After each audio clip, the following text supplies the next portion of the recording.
Good morning, class. Welcome to geometry class via the video camera. Go ahead and open up in your books to lesson 101 on page 656. Hopefully you did well on your homework that you've checked. And as we're turning there to lesson 101, let's review the three types of lines we've talked about regarding circles.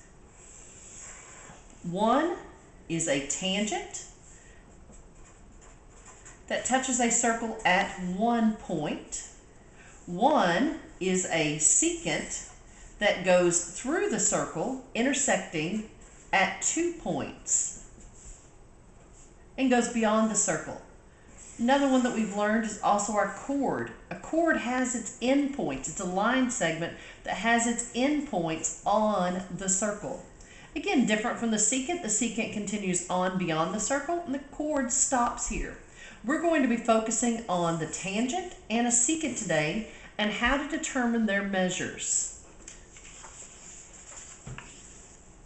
Let's look first at two secants.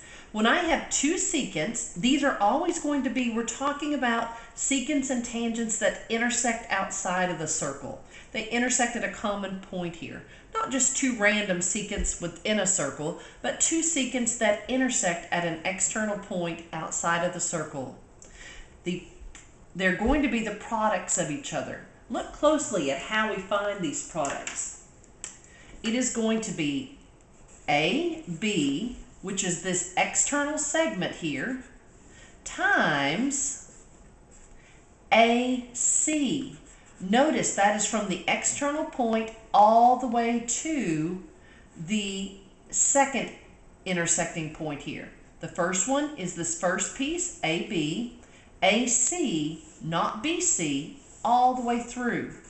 AC equals the same thing on this lower secant. AD, the external piece,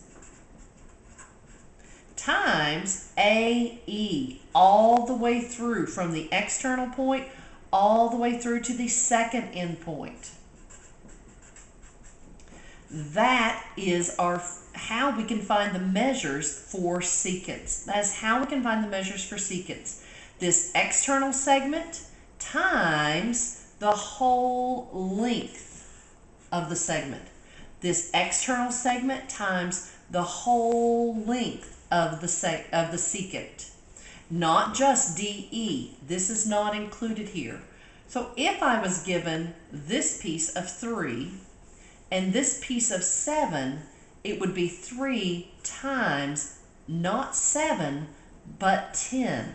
I'm taking the whole segment there, 3 plus the 7, giving us that product.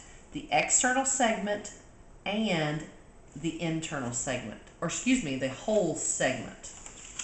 Let's look at two tangents, a secant and a tangent.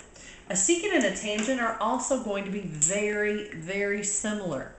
It is from the external point to the tangent point. Now look this time, we only have one point there. So it is AB times AB, which is AB squared.